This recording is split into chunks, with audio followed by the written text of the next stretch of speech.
The war against ISIS and the attacks in Paris have made terrorism a top concern on the campaign trail. And the latest polls show that is helping Donald Trump. His campaign is picking up steam.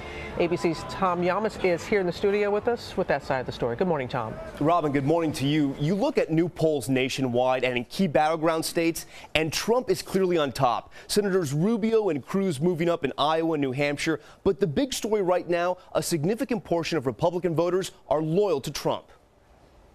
This morning, with terrorism fears at the forefront of the campaign, new polls show Republican voters are sticking with Donald Trump, the candidate calling out those who doubted him. I hear them saying, well, you know, the intellectual elite of Washington, there's no intellect. They're not even smart people, most of them. They're not even smart people. Our poll showing Trump's message on national security is putting him ahead of the pack. Trump telling George on This Week how far he'd go to keep America safe. So you'd bring back waterboarding? We have to. I would bring it back. Yes, I would bring it back. I think waterboarding is peanuts compared to what they do to us. But Trump's critics say he's making up facts in his fight for the nomination. I watched when the World Trade Center came tumbling down. And I watched in Jersey City, New Jersey, where thousands and thousands of people were cheering as that building was coming down.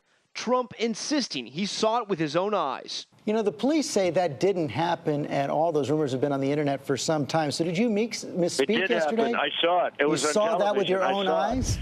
But Jersey City's current mayor, a Democrat, saying it never happened.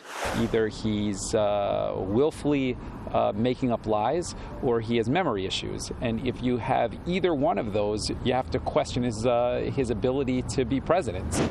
And the Republican frontrunner showing no sympathy for a protester at one of his rallies.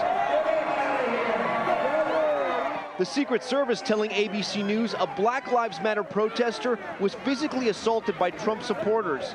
Trump saying this about the alleged beatdown.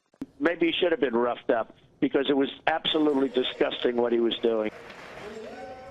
And following that incident with the Black Lives Matter protester, Trump being called out this morning after his Twitter post Sunday, retweeting this graph showing a dark-skinned man with a gun and various inaccurate crime stats suggesting many murder rates are driven by African Americans. Many people saw that tweet and they did their fact checking. What did you find? Well, yeah, the real stats are actually pretty astonishing. The FBI's report from 2014 on U.S. homicides showed Trump was really wrong. 82% of whites were murdered by other whites, not by blacks. Blacks were actually responsible for 15% of white murders. But this tough talk by him is helping him in the polls. His support keeps growing.